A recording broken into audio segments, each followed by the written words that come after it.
வணக்கம் நண்பர்களே, நம்ம இந்த வீடியோவில் சேப்பியன்ஸ் என்ற புக்கை பற்றி தான் பார்க்க போகிறோம். மனித குலத்தின் ஒரு சுருக்கமான வரலாறு தான் இந்த புக்கு. இந்த புக்கு யார் எழுதியிருக்காங்கன்னு பார்த்தீங்கன்னா யுவால் நோவா ஹராரி எழுதியிருக்காரு. தமிழில் இது யார் மொழிபெயர்ச்சி செஞ்சுருக்காங்கன்னு பார்த்தீங்கன்னா நாகலட்சுமி சண்முகம் மொழிபெயர்ச்சி செஞ்சுருக்காங்க. இந்த புக்கு 30 மொழிகளிலும் வெளியீடு செஞ்சுருக்காங்க. அதாவது இந்த புக்கில் என்ன எழுதியிருக்காங்கன்னு பார்த்தீங்கன்னா, மனிதர்கள் 70,000 ஆண்டுகளுக்கு முன்னாடி எப்படி வாழ்ந்திருக்காங்க அப்படிங்கிற ஒரு சுவாரஸ்யமான நிறைந்த புக்கு தான் இந்த புக்கு. அதாவது உங்களுக்கே தெரியும் எப்படி மனிதர்கள் உருவானாங்க, எப்படி விலங்குகள்லேருந்து மனிதர்கள் வந்தாங்க, நம்ம எல்லாமே விலங்குகள்லேருந்து வந்துதான் அப்படிங்கிற மாதிரி சொல்கிறாங்க. இந்த புக்கு படிக்க சுவாரஸ்யமாக இருக்கும்.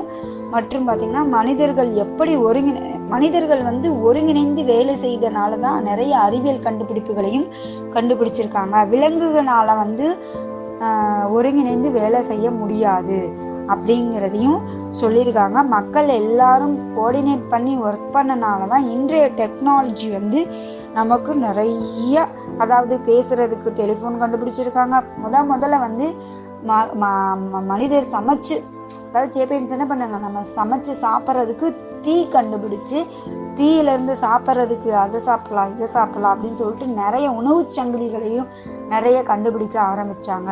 ஸோ மனிதர்கள் மூளையை வேலை செய்ய ஆரம்பிக்க போய் ஒவ்வொரு டெக்னாலஜி, பேசுகிறதுக்கு மொழி கண்டுபிடிச்சாங்க, டெலிஃபோன் கண்டுபிடிச்சாங்க, நிறைய மொழிகள், இந்தந்த மொழிகளில் இந்தந்த மொழிகள் பேசலாம், இப்படி ஒரு மதம் இருக்குது அப்படின்னு சொல்லி நிறைய அறிவியல் டெக்னாலஜிஸ், ட்ராவல் பண்ணுறதுக்கு பேருந்து, அது இதுன்னு நிறைய டெக்னாலஜி. ஒருத்தரால் மட்டும் எந்த ஒரு வேலையுமே செய்ய முடியாது. ஸோ மனிதர்கள் எல்லாருமே கோஆர்டினேட் பண்ணி ஒர்க் பண்ணனால இன்றைய டெக்னாலஜி வரையும் நிறைய சுவாரஸ்யமான விஷயங்களை எல்லாம் மனிதர்கள் கண்டுபிடிச்சி இருக்கிறாங்க.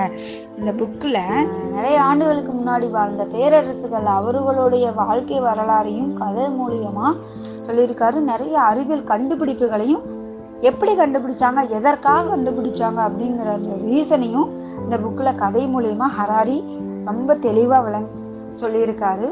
7,000 ஆண்டுகளுக்கு முன்னாடி ஹோமோசேப்பியன்ஸ் எப்படி உருவானாங்க, ஹோமோசேப்பியன்ஸ்னா என்ன, அதாவது 1400 கோடி வருஷங்களுக்கு முன்னாடி பிசிக்ஸ் என்ற விஷயம் உருவானது. அதில் பேஸ் எனர்ஜி டைம் எப்படி உருவானது, 3 lakhs years முன்னாடி கெமிஸ்ட்ரி என்ற விஷயம் எப்படி உருவாச்சு, அதில் அணு மூலக்கூறுகள் எப்படி தோன்ற ஆரம்பித்தது அப்படிங்கிறதையும், 400 கோடிகளுக்கு முன்னாடி பயாலஜி என்ற விஷயம் தோன்றி, பூமி என்ற ஒரு கோளில் பயாலஜி என்ற விஷயம் தோன்றி ஒரு சில உயிரினங்கள் எப்படி உருவாச்சு அப்படிங்கிற ஒரு சுவாரஸ்யமான விஷயத்தையும் ஹராரி நம்ம விளக்கியிருக்காரு. ஹோமோசேப்பியன்ஸ் என்ற உயிரினம் தோன்றி ஒரு முக்கியமான விஷயத்தையும் கண்டுபிடிச்சு, அதற்கு பெயர் தான் கலாச்சாரம். இப்படி தான் வாழணும், இப்படி தான் இருக்கணும், இப்படி தான் பேசணும் அப்படிங்கிற ஒரு கலாச்சாரம் நிறைந்த விஷயத்தையும் இந்த புக்கில் ரொம்ப தெளிவாக விளக்கியிருக்காரு. மனிதர்கள் எல்லாரும் சம இல்லை, மனிதர்கள் எல்லாம் படைக்கப்பட்டதில்லை, மனிதர்கள் எல்லாம் பரிணாம வளர்ச்சி அடைந்தவங்க அப்படிங்கிற சொல்கிறாரு.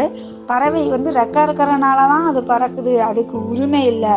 அது இப்போ எப்படி ஃபார் எக்ஸாம்பிள் ரெக்க இருக்கிறனால தானே பறக்குது, அப்போது அது உரிமை இல்லைல்ல, அது ஒரு குணம் தானே அப்படிங்கிற இதையும் சொல்லியிருக்காரு.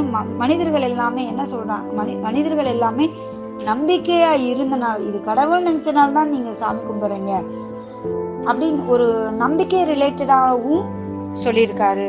நம்பிக்கை எப்படி உருவானது பார்த்தீங்கன்னா, மனிதர்கள் எல்லாமே கூட்டமாக இருந்து, இது பணம், இது கோயில், அப்படி இது இன்னைக்கு நாளைக்கு இந்த 500 ரூபா நோட்டு செல்லாது அப்படின்னு சொன்னால் அது நம்புகிறாங்க. ஸோ அப்போ அது மனிதர்கள் எல்லாமே கூட்டமாக சேர்ந்து நம்புறனால தான் அந்த நம்பிக்கையும் உருவாச்சு அப்படிங்கிற மாதிரி சொல்லியிருக்காரு. இது எல்லாமே கற்பனை நிஜங்கள், இதை அழிக்கவே முடியாது அப்படிங்கிறதையும் சொல்கிறாரு.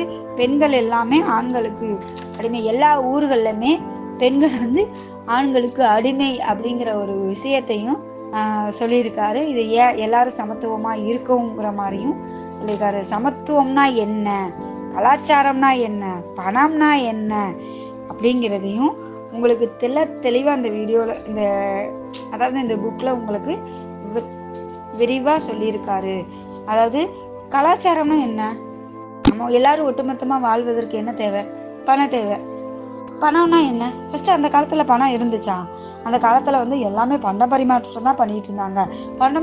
பண்ட பரிமாற்றம் வந்து அதாவது தெரியாதவங்களுக்கு பண்ண முடியுமா? தெரிஞ்சால் தானே பண்ண முடியும். அந்த காலத்தில் என்ன பண்ணுவாங்கன்னா, ஒரு ஒரு இப்போ நான் மீன் கடையை வச்சுருக்கேன்னு வச்சுக்கோங்க. நீங்கள் ஆப்பிள் வச்சுருந்தீங்கன்னா இந்த ஆப்பிளை கொஞ்சம் வாங்கிட்டு மீனை கொஞ்சம் கொடுத்துருவாங்க.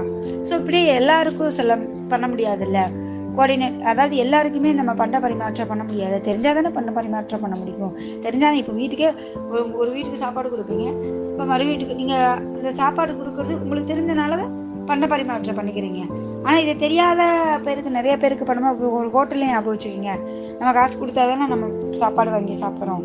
ஸோ அந்த ஒரு ரீசனுக்காக, தெரியாதவர்களுக்காக ஒரு கண்டுபிடிக்கப்பட்ட ஒரு பெரிய ஒரு தாள் தான் வந்து பணம்னு சொல்கிறாங்க.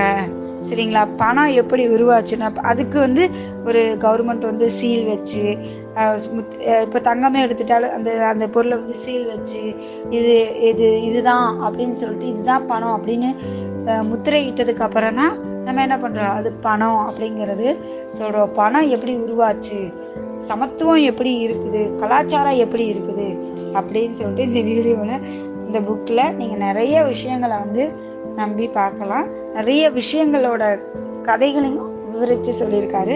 அதாவது மொத்தத்தில் வந்து மனித வரலாற்றின் பெரும் பற்றி புரிந்து கொள்ள விரும்பும் யாருக்கும் சேப்பியன்ஸ் வந்து கட்டாயம் படிக்க வேண்டிய புத்தகம் சொல்லாது. இது சிந்தனை தூண்டும் மற்றும் ஈர்க்கும் புத்தகம் அப்படிங்கிறாரு. நீங்கள் படித்து முடித்த பிறகு நீண்ட நேரம் உங்களுடன் இருக்கும் அறிவியல் கண்டுபிடிப்பு குறித்த சாத்தியமான விமர்சனங்களையும் உணருங்க. ஆனால் திறந்த மனதுடன் புத்தகத்தை அணுகி கால பயணத்தை அனுபவித்து மகிழுங்க அப்படிங்கிறதையும் டீட்டெயிலாக விவரிச்சிருக்காங்க. நீங்களும் இந்த புக்கை வாங்கி படிக்கணும்னா கீழே இருக்க லிங்கை கிளிக் பண்ணி த்ரூ அமேசான் மூலியமா வாங்கிக்காங்க.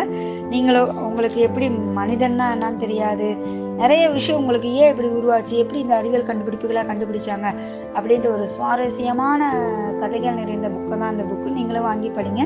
நலமுடன் வாழுங்க. நன்றி, வணக்கம்.